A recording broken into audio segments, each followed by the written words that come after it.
Namaste, welcome to Buddha's teaching.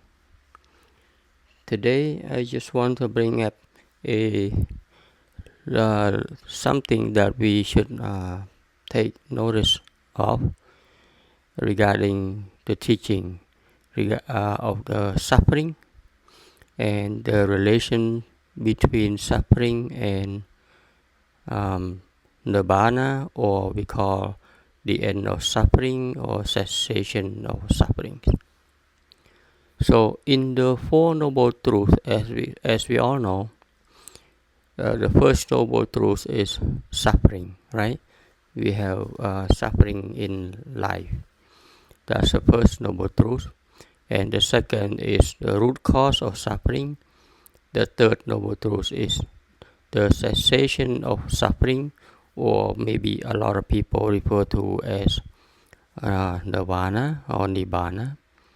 And the fourth noble truth is the path, the method, how to practice, what to do in order to get rid of suffering. So with this we can see that there are suffering, okay, and there is a cessation of sufferings, which is nibbana. So nibbana would not happen if there is no suffering. So suffering is a component, okay? Suffering is the start of all of this. If there is no suffering in the world, okay, there is no need for the Buddha to arise, because there's no problem for anyone to solve, right? It is just because there's suffering in life, there's suffering in this world, in in daily living. That's why we have the Buddha arise to find out, to figure out what's going on, and to show us the way to the end of suffering. Right? So the end of suffering arises when the person understands what suffering is. Right? There cannot be the end of suffering if there is no suffering. So there has to be suffering first, and then there's the end of suffering. Right? So when one understands that suffering is the natural path, okay, it's a natural path to liberation or to nibbana, then the person would stop fighting the suffering, right? So the suffering that we all have, when we recognize that suffering is a the necessity for us to be awake, to lead us to the end of suffering, so we stop fighting with the suffering that we have, and we learn to embrace it. We learn to understand what suffering is. Right? So when a person dwells deeper and deeper into finding out about the suffering and the root cause of suffering, then the person will see that it is because of some kind of desire rooted in the self-I, right? So that is suffering. Then the root cause is rooted in the self-I, as we all been looking at through our lessons. What is I? So the thoughts and the emotion that is running inside the head, inside our head and inside our heart, okay, those thoughts and emotion, they have the tendency of clinging, right? They are clinging very tight, okay, to this self-I, which is that the self-I always think that it is right, okay. So that is what we call the ego, okay, the self-righteous I. And because of this, this is the biggest obstacle that people cannot see, okay, because of this self-righteous I, that the emotion that our thought is clinging to, people cannot see that this self-righteous I is the obstacle in and of itself, that block people from seeing the true reality of what suffering is, of what the end of suffering is, right? So, and even for people who start to see, and they still cannot, overcome this desire. They still cannot overcome the bump, right? Because it's been a long habit of people in referring to the self-righteous I. So that is the obstacle, that is the root cause that prevent a lot of people from seeing the truth. The ignorance of this self-I, right, keeps clinging on to the illusion I, okay, and this illusion I, since there is an I that we always think of, our existence as, there's something, there's I, there's me. This I here is always chasing for the ultimate happiness, which is based on money, on wealth, on fame, popularity, social status, so on and so forth. Okay, and which is like always one step away from us. It's always elusive, and it never have this completeness. It can never have an end, because it seems like it's keep running away ahead, and we keep running after it, one thing after another, and we keep chasing after it, one desire after another, and it seems like whatever it is that we are longing for, that ultimate happiness that we are looking for, is never complete. It's never can never be fulfilled, right? There's always something that that desire is looking for, always yearn for more. So now, just a note of that, when it comes to wealth or it comes to money, right? It doesn't mean that we don't need to make a living, or you're not going to work to earn money, right? We all need to work in order for us to survive. So it's not that, okay, now we don't want to chase after money, then we stop working. It's not that. We still have to make our own living, right? Making money. Wealth or money is not evil, or it's not our enemy, all right? If we know what wealth is, what money is, and we know what to do with it, all right, the correct way, and not doing silly things with the wealth, with the money. So the point that I was starting up with, that I'm trying to get across with this little episode, is that the cessation of suffering, or nibbana that we refer to, okay, suffering is a necessity.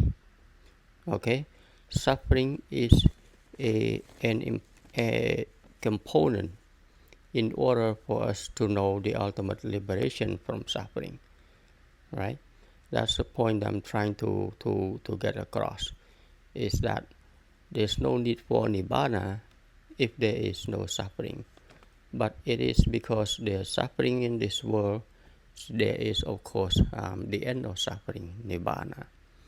And yes, as we all know, the end of suffering, to achieve that, to attain that, is we practice the Eightfold Noble Path by trying to understand what suffering is and the root cause of it. So suffering is not something that we need to fight. It is something that we need to understand. See, that's a difference. We don't fight suffering because suffering or pain that we have is the natural part of life. But understanding what that is, understanding what suffering is the the the the goal in the teaching, in Buddha's teaching. Understand what suffering is. Okay. For most of us, for most of the people, when we say that suffering is the first noble truth, people tend to think of suffering as like something big, something of huge event, something that of, let's say, we have a heartache. Okay, we have the the the fight in the family and all that. That is of course suffering. Okay, but what most people do not take notice is that all the suffering that we have in life, right? When it comes to fruition, such as divorce, such as depression, such as family breakup, such as fight between siblings or parents and all that, and the fights in the society, all that. Okay, it doesn't just happen boom one day, right? Most of the time it start out small, and that the thing that the people do not recognize, people do not take notice of, is that all of the big suffering start with small little irritation, right? With little dislike, okay, with little anger, with a little upset, okay. But these little things, however subtle it is, they are the root, they are the start or the spark that cause big suffering.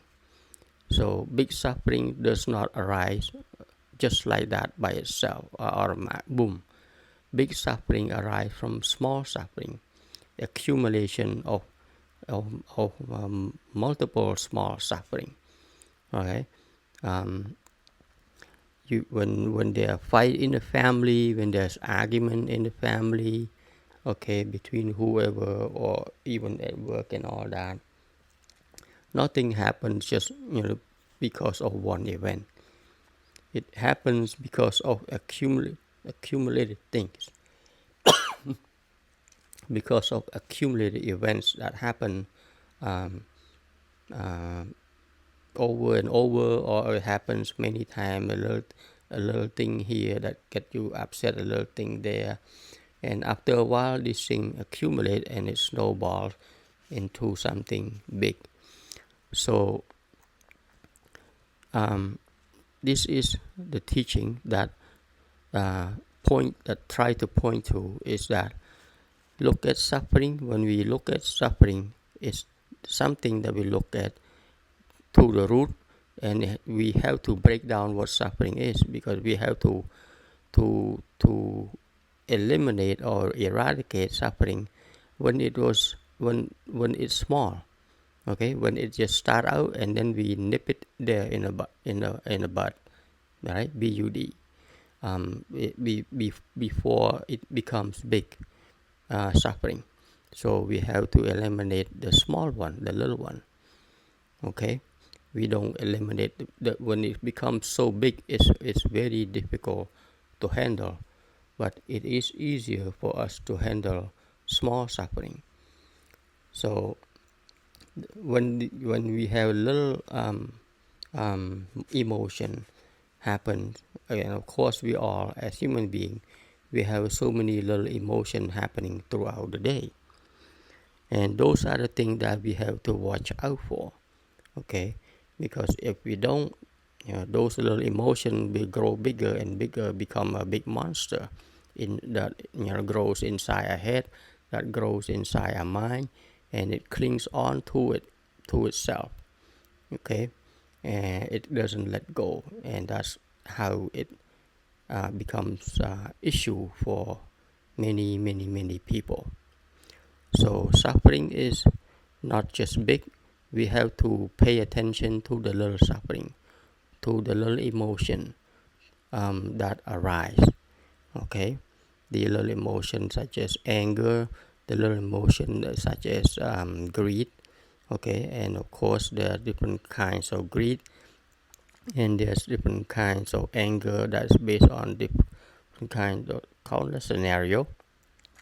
But regardless of what it is, when there's anger inside, we all know right away we should that we have anger arise, and we need to nip that right there instead of let it grow. And but of course, most people don't know how to do it. That's why there's a teaching, and we teach about the root cause, the unwholesome, mind faculties, the unwholesome mind that keep arising, based on the elusive self-righteous I. All right. So we we can look at all the unpleasant feelings, right? At all of our suffering as a guru, believe it or not, okay, as a teacher. So now instead of fighting with the unpleasant feeling, instead of fighting with the issue, with the problem that we're having, whatever it is, now we should look at it as an opportunity, okay, uh, for us to understand the suffering, the understand the obstacle, the issue at hand, okay.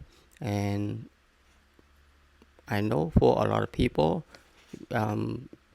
ordinary mind, we always say my issue is the other person, right, and so on and so forth, and it's never themselves, and that's why the problem continues around and around. It never ends. People cannot understand the true root cause of suffering which arise within.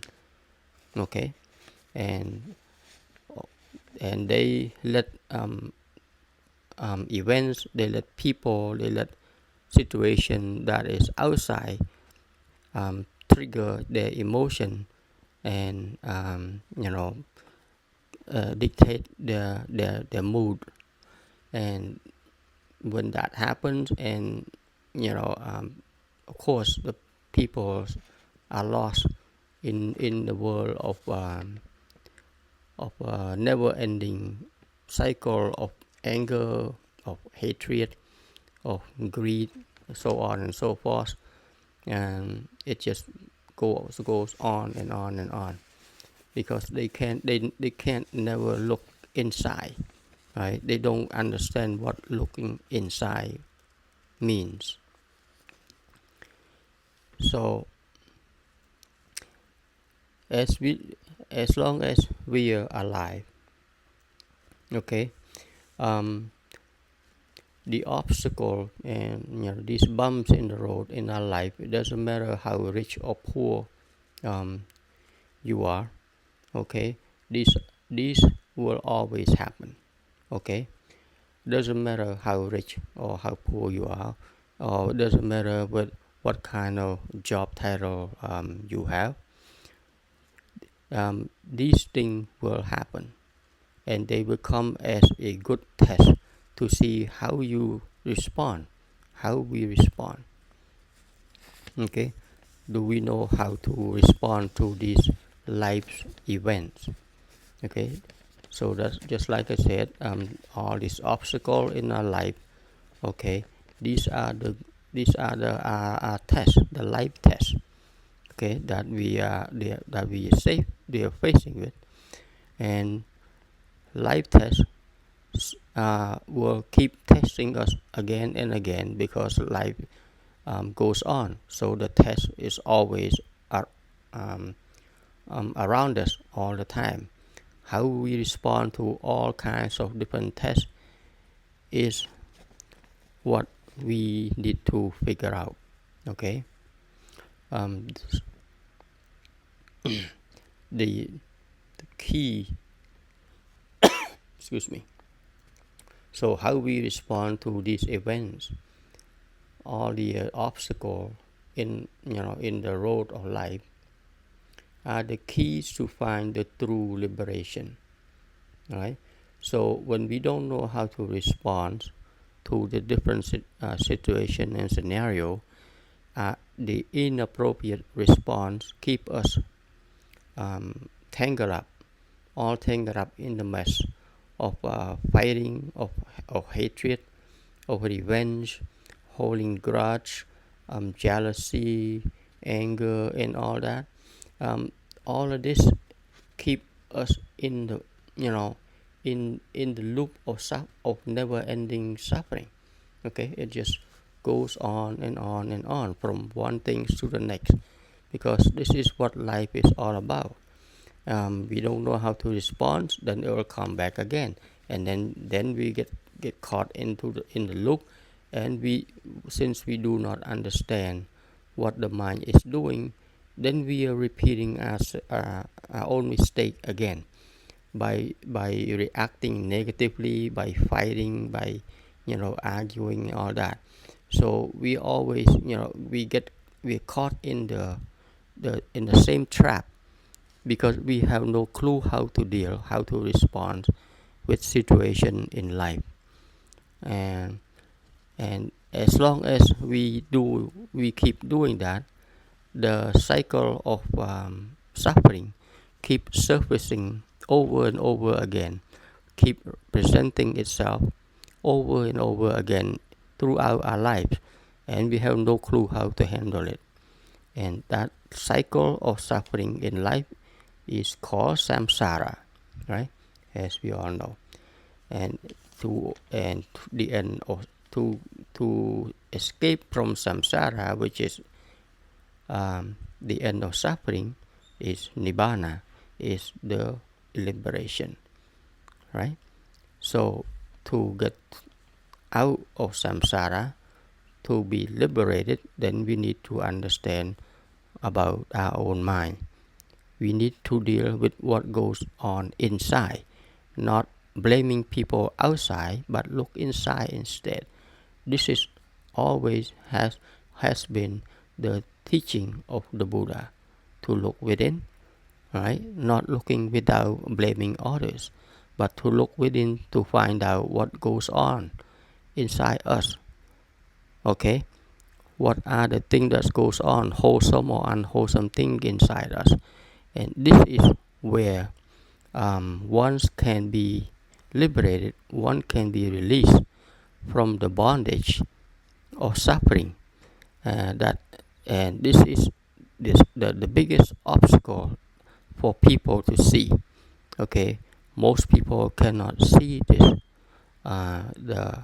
key that opens the door to inside.